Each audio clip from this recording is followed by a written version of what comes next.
Alright, so this is ATS, and today I want to explain for you the wiring connection for this side cover 250 ampere changeover switch. Look at here.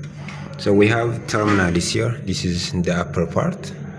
This is the upper part, and this one is the lower part, and this one is the common one.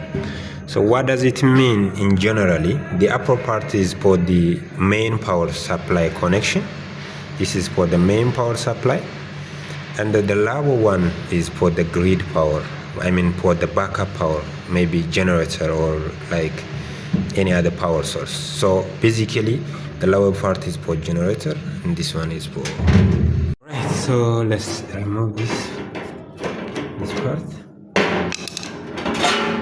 Okay, so the power supply cable, and we have this cable is from the main power, and here this is from the generator. So we need to connect here the main power, and at the bottom the generator backup power, and here we need to connect the load side power cables. Okay, load side, which is common, in order to distribute power to this line.